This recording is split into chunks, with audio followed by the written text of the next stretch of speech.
2019년은 트럼프에게 어떤 해일까요?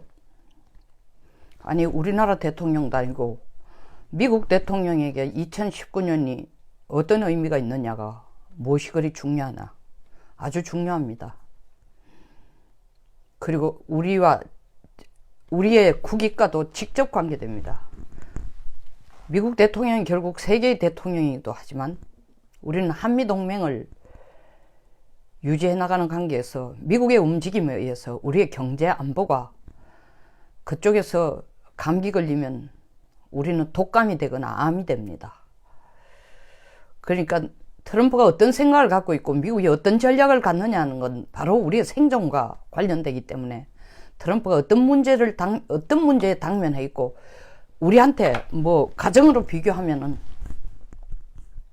아버지가 내한테 관심을 써줄 시간이 있느냐 없느냐, 내 문제에 대한 깊은 이해를 하고 있느냐 없느냐, 가족으로 비유를 하자면 그런 차원에서 보겠다는 겁니다. 2019년 트럼프가 지금 당면하고 있는 문제, 첫 번째 문제는 멕시코 국경 장벽 문제예요. 지금 연방정부 부분 셧다운, 9개 부처가 셧다운 된 게 오늘로서 15일째입니다. 3주째 접어들어요. 낸시 펠로시와 척 슈머가 오발 오피스를 찾아가서 트럼프 대통령이 이 장벽 세우는 거 옳지 않습니다. 그것까지 예산 자꾸 내놓으라 하시지 말고 예산 서명해 주십시오. 2019년이 스무드하게 시작되도록. 트럼프 절대로 안 된다 그랬어요. 그때 트럼프가 요구한 액수가 50억 불, 민주당에서 내놓겠다는 것이 민주당 겸 의회에서 우리가 합의할 수 있는 액수는 13억 불. 뭐 우리 지금 한국과 미국 사이에 방위분담 협상처럼 도저히 근접할 수 없는 두 숫자예요. 그때는 펠로시가 하원 의장이 아니었습니다. 1월 3일 공식적으로 하원 의장으로 다시 취임했습니다. 미국 역사상 여자가 두 번이나 하원 의장을 하는 건 처음이에요. 대단한 할매예요. 대단한 할매. 우리나라에는 뭐 한 여자 60살 넘으면 정치하지 마라, 늙었다, 세대 교체해야 된다 하는데 한국 나이로 80살입니다. 80살. 그리고 의회를 미국 하원 의원은 2년마다 선거니까 16번 선거를 치러서 다 당선됐죠. 약간 뭐 사이드 얘기입니다만은 어쨌든 트럼프가 그걸 가지고 합의를 안 해주고 크리스마스를 지나고 해를 지내고 해가 바뀌었어요. 펠로시가 하원 의장이 되니까 목에 힘도 들어갔고 힘도 생기니까 트럼프가 자, 이때까지 이 예산이 연방정부 셧다운 한 것은 부분 폐쇄하는 건 펠로시 때문이다. 민주당 때문이다. 이제 해결해야 되지 않느냐. 너들이 책임이 있다. 라고 얘기하면서 펠로시 보고 해결하라고 합의하자 이러니까 펠로시가 택도 없는 소리 하지 마라. 50억 불 내놓을 생각 저희도 없다.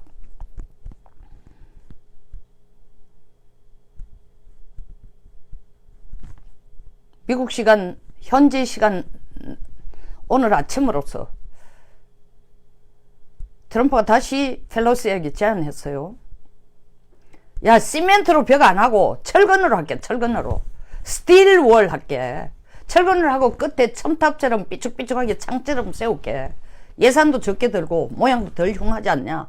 상황에 따라 철거하기도 쉽고. 펠로시 콧방귀도 안 낍니다. 하는 얘기가 아니 철거이든 콘크리트 벽이든 당신 때문에 지금 통과되고 있지 않는 예산 때문에 연방정부가 9개 부처가 지금 문을 닫고 있는데 이거부터 먼저 셧다운부터 해결해주면 그걸 협상하겠다. 액수도 협상하겠다. 트럼프는 내가 콘크리트 벽이 아니고 철벽이라 하는데도 안 해줘? 그럼 네가 안 해줘서 안 해주는 거야. 미국 국민들은 확실히 알아요. 펠로시 의장이 안 해줘가지고 지금 안 되는 겁니다. 아직까지 협상이 완료가 안 되고 결렬을 하는 상태예요. 어디까지 트럼프가 얘기하고 있냐면 이런 식으로 계속 가면은 내가 비상위기 상황으로 선언을 할 수 있어? 그건 의회에 합의를 안 거쳐도 되니까요. 승인을 안 받아도 되니까. 대통령 고유 권한이니까. 거기까지 나오고 있어요. 어떻게 보면 한심할 정도로 고집을 위한 고집이라고 할지 몰라도 트럼프가 가지고 있는 나름대로의 돈을 어디 써야 된다라는 원칙 중에서 가장 지금 목을 메고 있는 게 뭐냐면은 미국 우선주의에서 불법 이민이 넘어와서 미국 땅에 세금을 쓰고 미국의 일자리를 가져가는 것 원치 않는다. 미국은 이미 고립주의를 선언했으니까 각자 나라에서 각자 땅덩어리에서 먹을 걸 해결하고 살아라. 넘어와서 미국 시민들 생활에 영향을 주지 마라. 미국도 살아야 된다. 그게 기본적인 이유예요. 근데 뭐 민주당 하원 쪽에는 그렇게 철근을 안 세워도 된다. 그 돈과 딴 데 쓰면 된다. 이렇게 얘기하는데 트럼프 얘기는 그게 가장 싸게 치이는 법이다. 안보를 지키는 것. 그리고 불법 이민을 막는 법이다. 글쎄요, 며칠 내에 해결될는지 몰라도 연초부터 아주 간단치 않은데 걸려 있습니다. 그러면서 펠로시는 동시에 하는 얘기가 하원에 이번에 민주당 여성 초선들이 많이 들어와가지고 방방 떠요. 트럼프 나쁜 남자야. 탄핵해야 돼. 그러니까 펠로시 자신도 탄핵 가지고 트럼프에게 공격을 하려고 작정을 하고 있는데 자기보다도 10배로 더 나서서 특히 여성 의원들이 트럼프의 그 반여성적인 태도라고 그들이 규정 짓고 있는 그에 대해서 반감을 가지고 무조건 탄핵을 해야 된다 이러니까 펠로시가 도리어 말리는 형편이에요. 말린 이유는 하원에서 탄핵이 소위 말하는 소추가 돼가 갔더라도 상원에서 현재 상원이 공화당이 53명이고 민주당이 47명입니다.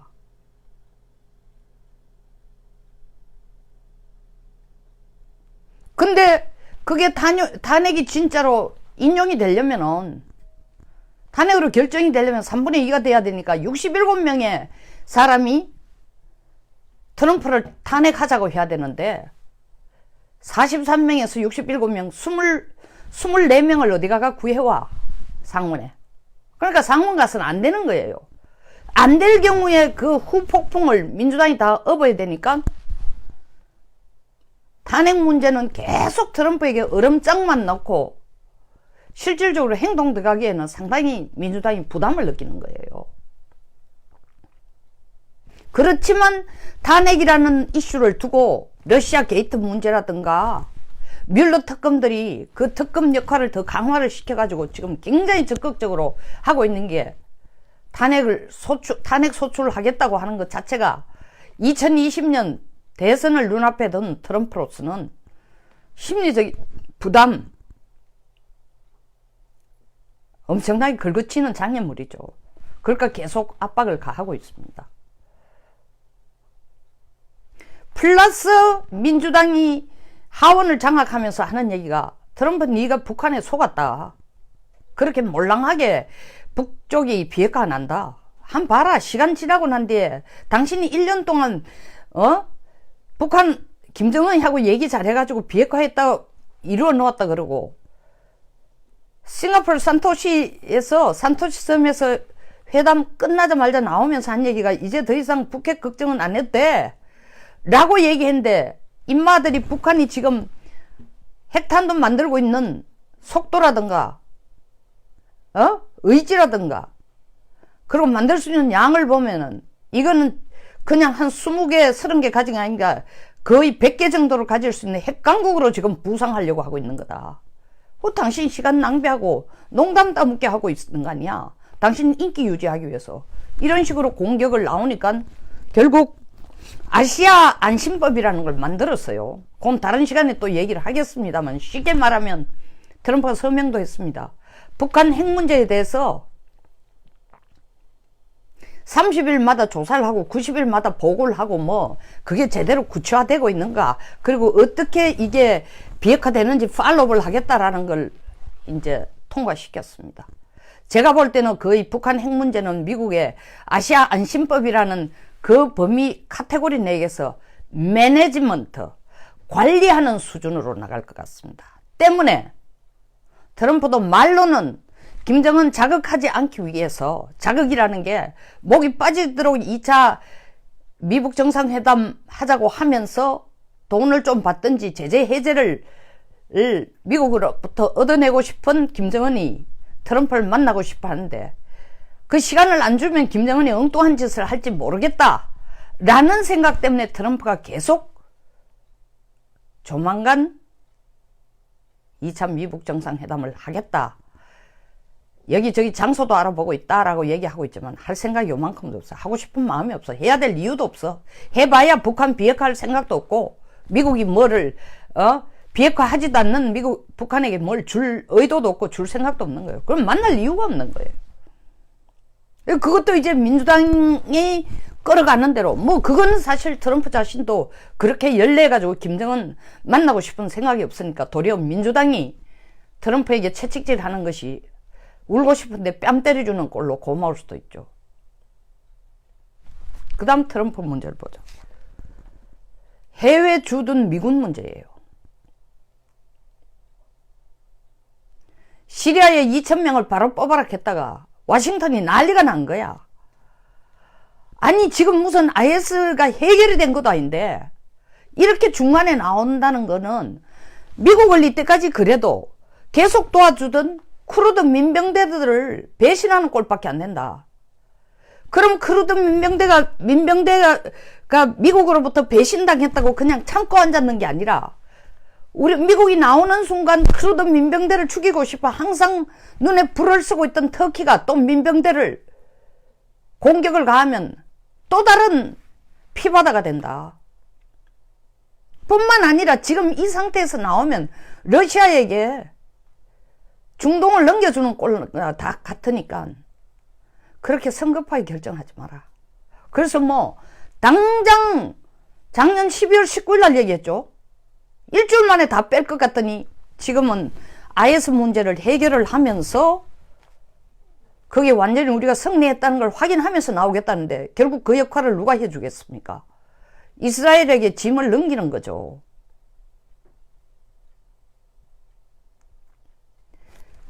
시리아에 있는 미군을 빼고, 이라크는 직접 찾아가서 크리스마스 다음 날 바로 찾아가가지고 이라크에 있는 미군을 안 빼겠다고 얘기했으니까 거기 둬야 되고, 아프간에 있는 미군을 또 빼겠다 그랬어요. 7,000명을.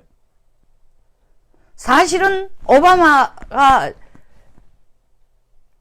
오사마 빈 라덴을 2011년 잡아가 죽이고 난 뒤에 아프간 철군을 완전히 결정했는데, 조금 하다가 작년 같은 경우에는 아프간이 정말 이대로 철군이 문제가 아니라 이대로 가서는 IS의 이 난동이 더 심해지겠다. IS라는 건 이슬라믹 스테이트, 요새는 그게 ISIS로 씁니다. Islamic States of 이라크, NS, 시리아입니다. 그러니까 작년에 5,000명을 주둔했어요. 그래서 지금 아프가니스탄에 14,000명이 주둔하고 있습니다. 근데 트럼프가 7,000명을 뽑아라, 그것도 바로 뽑겠다고 했는데 아프간은 뽑으면 안 되죠. 지금 중국이 중동을 들어가도록, 중앙아시아, 서남아시아를 통해가 중동을 들어가도록 하는 발판으로 동시에 바다를 거치지 않고 말라카 해협이 막혔을 경우에 인도양으로 올 수 있는 길을 열기 위해서 바로 중국과 국경을 맞대고 있는 아프간과 파키스탄만 삶으면, 자기 편을 만들면 설사 서태평양에서 미군이 말라카 해협을 막아도 인도양으로 나갈 길을 다 확보하는 거예요. 또 아프가니스탄하고 파키스탄을 잡으면 중앙아시아 나가서 중동으로 갈 수 있는 교두보도 다 확보하는 거예요. 그래서 아프가니스탄에 중국이 지금 군사기지를 만들고 있어요. 말로는 IS 퇴치라고 하고 있는데 그건 뭐 삼척동자가 다 하는 거죠. 중동에 들어가서 영향력을 확보하겠다. 특히 이란과 손을 잡아서 에너지 확보에 보고를, 지금 이란하고 미국 사이가 이렇게 안 좋으니까 그때 내가 가가 미국 버려. 저렇게 너를 버리는 거. 내가 너의 가디안 해줄게. 보호자 해줄게. 그 들어가기 위해서 지정학적으로 반드시 거쳐 들어가야 될 나라가, 그리고 중간 완충지대가 아프간, 파키스탄이에요. 근데 아프가니스탄에서 미군을 빼버리면 서남아시아, 중동은 러시아한테 맡기고, 서남아시아는 또, 서남아시아를 통해서 인도양까지는 영국에, 참 중국에 넘겨주는 꼴대니까, 그 역시 또 워싱턴에서, 이렇게 하시면 안 됩니다. 이래서 트럼프가 시간을 가지고 풀아웃 하겠다고 얘기했습니다. 철수하겠다고. 그 시간이 뭔지는 모르지만, 뭔지라는 게 얼마가 될지는 모르지만, 그럼 트럼프가 왜 이 짓 하느냐? 트럼프는 정신병자라서 아니면 헷가닥해서 아니에요.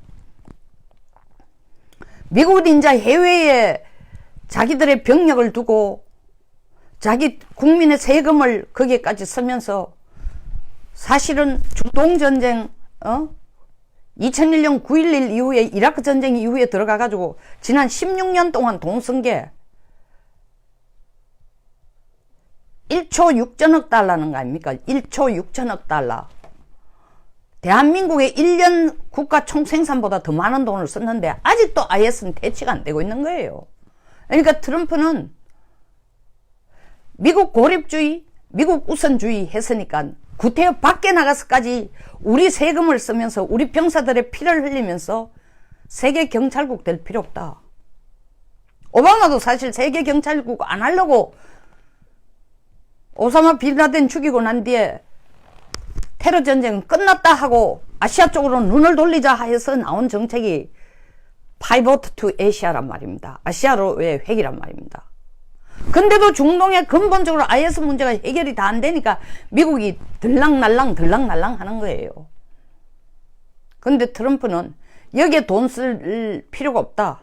그리고 돈 쓰는 만큼 효과가 없다. 차라리 이런 돈 쓰느니 멕시코 불법 인민들 안 넘어오더라고 국경 장벽 치는 게 훨씬 낫다. 그게 더 실리적이다. 그리고 그게 눈에 보이는 결과물이다. 이 생각이에요.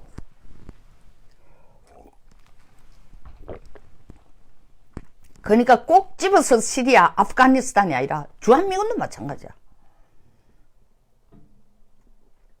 미국 국민의 세금을 더 쓰면서까지 한국? 한번 겪어보니, 내가 대통령 되고 난 뒤 겪어보니 고마운 줄도 요만큼도 모르고 우리가 없으면 더 좋아할 듯한 표정까지 짓고 있으니, 더더구나 김정은이하고 손을 잡고 저 짓을 하고 있어요. 정 그렇다면 나오자고. 한국을 나와도 갈 데는 많아. 우리를 환영하는 데가 너무 많아. 꼭 있어 주시오 하는 데가 많아. 대만도 가야 되고, 베트남도 가야 되고, 필리핀도 가야 되고, 일본도 가야 되고, 다 우리를 필요로 하는 데인데 한국에 있어 주니까 이건 뭐 간이 배 밖에 나간 건지, 굴러오는 복을 발로 차는 건지 밀어낼 생각만 하고 있으니까 주한미군도 방위분담 협상 제대로 안 되면 끌고 나오자.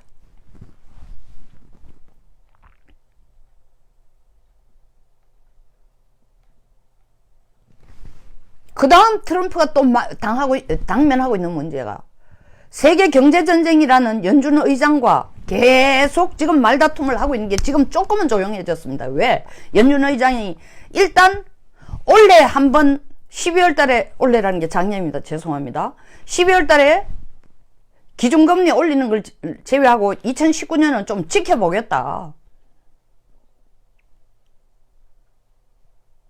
인플레이션의 기미가 있는지 없는지 지켜봐가면서 금리 올리는 걸 재고하겠다. 만약에 변화가 있으면 움직이겠다. 이러니까 트럼프가 절대로 기준금리 올리지 말라는 거에 대해서 반은 찬성해준 꼴이 되니까 지금은 좀 잠잠해졌지만, 트럼프 생각으로는 기준금리를 올린다는 자체가 자기 다음 대선에도 영향이 직접 있을 뿐만 아니라 미국 경제가 2018년 4.1%까지 성장했는데 이게 2%, 앞쪽 부분 2%대로 간다라는 게 트럼프의 업적 중에 제일 큰 게 뭡니까? 미국이 실업률이 줄어들고 고용률이 높아지고 경제가 좋아지고인데 그 자랑할 거리가 줄어드는 거예요. 그러니까 파월하고 계속 말다툼 하는 거예요. 그 다음 또 트럼프의 고민. 푸틴이 지금 우크라이나를 쑤셔가지고 우크라이나 밑에 있는 크림반도를 쑤셔가 유럽 쪽으로 자기들이 발을 뻗치려고 난리를 치니까 그 예사롭게 보고 있어가 될 일이 아니에요. 그 트럼프 생각에는 우크라이나에 신경 쓰는 게 차라리 시리아에 신경 쓰는 것보다 낫다고 생각하는 게, 왜? 우크라이나는 유럽으로 가는 발파이니까. 나토의 발파이니까.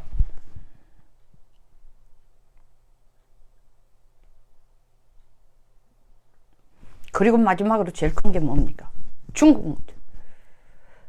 오늘부터 90일간의 미중 무역 협상을 시작한다고 했는데, 기대할 게 없어요. 왜냐하면은, 협상하러 보낸 대표가 수준이 어딥니까? 차관복급을 보냈어요. 그러니까 실무 차원에서 얘기하라는 얘기는 테리프, 관세 얘기 정도나 하지. 그리고 관세 얘기도 사실은 중국하고 앉아가지고 근본적인 얘기를 하기에는 좀 어려운 게, 중국이 그래도 최근에 콩 사겠다, 쌀 사겠다, 에?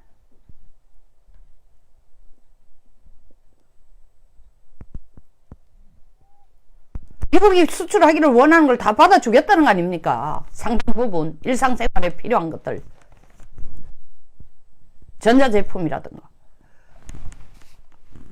그러니까 그런 부분 가지고 정도의 뭐 관세를 조금 넓히고 얼마를 더 사가고 뭐 텀을 얼마 정도 할 정도의 합의가 될는지 몰라도, 미중 무역 전쟁이라는 게 시작된 게 근본적으로 관세 문제 때문에 시작된 게 아니거든요. 물론 시작은 그렇게 돼 있지만 궁극적으로 달려가는 게 패권 싸움이에요. 패권 싸움. 뭘 통한? 기술 통한, 기술 경쟁의 패권 싸움이에요. 마치 냉전 때 우주를 누가 먼저 가느냐, 인공위성을 누가 먼저 쌓아 올리느냐, 소련과 미국이 싸우다가 57년에 스푸트닉이 소련이 먼저 쌓아 올리니까 미국이 아주 충격을 받고 케네디 대통령이 바로 달나라로 가자 하는 프로그램을 가동시킨 것처럼, 이번엔 중국이 미국을 앞질러 그 짓을 하려고 하고 있는 거예요. 완전 진짜 패권을 뺏긴다고, 미국의 자존심으로. 기술 면에서 중국에게 미끄러질지도 모른다고 생각하는 거예요. 중국도 지금 나오는 태도를 보세요. 뭐 너희들이 쌀 사가라 하면 쌀도 사고 콩도 우리가 수입하고 다 하겠는데, 5G? 화웨이? 그 문제 건드리지 마. 우리 기술 굴기는 미국이 난리를 쳐도 절대 양보 안 해.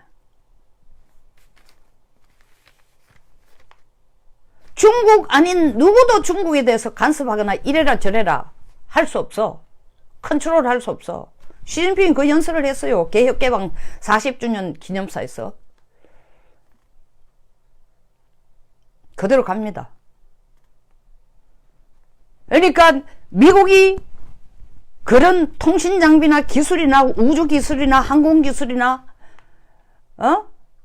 IT 기술이나 AI 기술에 중국 따라올 수 없을 정도로의 투자와 에너지를 쏟아야 되는데, 그 부분이 상당히 지금 허술해져 있었어요. 그러니까 거기에 에너지를 쏟으려면은 돈도 쏟아야 되고 정책도 쏟아야 되고 관심도 쏟아야 되고 시간도 쏟아야 되는 거예요. 제가 왜 이렇게 장황하게 트럼프의 고민, 도전 과제를 얘기하냐? 결론은 하나입니다. 한반도 신경 쓸 시간이 없어요. 트럼프의 생각은 한반도는 그냥 문제만 안 일으키고 관리만 되면은 성공이다. 그 관리라는 게 뭐냐? 북한이 핵을 갖든 말든 결국 오바마 때와 비슷한 상황으로 돼가는 거예요. 미국을 향해 가지고 미사일을 발사하겠다니, 핵실험을 하겠다니 그딴 짓만 안 하면은, 미국이 할 수 있는 거는 북한에 돈줄을 계속 쪼음으로써, 그럼 결국 중국에 가서 손을 벌리겠지만, 미국이 지금 상대해야 되는 건 중국이라는 어마어마한 국가가 있는데 북한을 붙들고 앉아가지고 미주알 고주알 말도 듣지도 않는 북한을 붙들고 앉아가 이래라 저래라 시간 낭비 안 하겠다는 거예요. 그리고 말도 듣지 않는 한국을 붙들고 앉아가 이래라 저래라 얘기하고 싶지 않다는 거죠. 그래서 그 큰 그림 속에 혹은 미국의 2019년 전략 혹은 트럼프가 당면하고 있는 이런 문제 해결해야 될 도전 과제 중에서 한반도 비핵화 문제는 2018년과 같은 열기도 없을 거고 관심도 없을 것이고 핵심 이슈도 안 될 것이고 북한을 관리하는 수준 그리고 한국이 계속 뻗대고 나가면은 한미동맹도 미국이 그게 한국이 원한다면 꼭 미국이 억지를 쓰면서 한반도에 남아있을 필요가 없다라는 그런 방향으로 우리는 점점 더 거리가 멀어질 수 있다는 거죠. 저도 여러 차례 얘기했습니다만 그럴 리가 없다. 많은 분들이 얘기해요. 국방수권법에 보면은 작년 10월 13일부터 발효가 된 국방수권법에 보면 주한미군 22,000명 밑으로는 못 뺀다고 돼 있는데 그거 못 뺀다는 게 아니라 예산을 못 쓴다는 거예요. 22,000명 밑으로 내려가지 않도록 하기 위해서 반드시 22,000명을 지켜야 된다는 걸 의회에 정부가 설득을 해가지고 예산을 받아내야 되는 거예요. 근데 만약에 22,000명까지 있어야 될 필요가 없다라는 논리가 있으면은 설득이 되면은 그건 안 깨지는 룰이 아니에요. 충분히 합의가 되고 조정이 되는 룰이에요. 다만 트럼프 대통령이 혼자서 뭔가 결정하지 못하도록 하기 위해서 의회에서 트럼프 대통령이 북한을 핵 선제 공격하는 걸 못하도록 대통령이 그런 결정을 내릴 때는 의회에 반드시 사전 합의까지는 아니더라도 통보를 해야 된다라는 법안을 지금 미 의회에서 내고 있습니다만은 그건 트럼프의 스타일 때문에 그렇지만 저는 그렇게 할 가능성도 거의 없다고 생각합니다. 트럼프가 그렇게 할 가능성이 없다. 혼자서 핵 버튼을 먼저 의회하고 상의도 안 하고 누를 가능성이 없다라는 얘기는 너무 많은 북한 핵 문제보다 작년은 북한 핵 문제가 가장 큰 이슈로 트럼프 눈앞에 나타났지만 그 우선순위로 보면 지금은 그 전에 7, 8위가 아니라 한참 뒤로 더 밀려지는 이슈가 되어버렸기 때문에 그리고 그가 얻는 것도 없어요. 센세이션을 일으킬 수도 없어. 그리고 북한을 변화시킬 수도 없다고 미국은 생각하는 거예요. 지금 관리하는 수준으로 가자 라기 때문에 우리에게 주어진 책임은 우리가 살 길을 찾아야 돼. 어떻게? 제가 앞방송에서도 얘기했지만 한미동맹 주한미군 철수가 되면은 이건 난장판이 됩니다. 그리고 올해는 우선순위를 한미동맹의 강화에 최우선순위를 둬야 돼. 무슨 전작권 이양 완수 이딴식 하면서 와야 될 대로 와야 된 국방력을 가지고 우리 혼자 해낼 수 있다라는 말도 안 되는 개떡 같은 소리 할 게 아니라 트럼프의 관심을 유일하게 끌 수 있는 거는 방위비 분담해서 우리가 부담할 걸 해주고 한미동맹이 절대적으로 필요하고 주한미군 반드시 이곳에 남아 있어야 된다라는 로비를 철저히 해서 트럼프를 설득시키지 않는다면 트럼프의 한반도에 대한 관심은 잊혀진 희미한 옛사랑의 그림자처럼 돼버릴 거예요.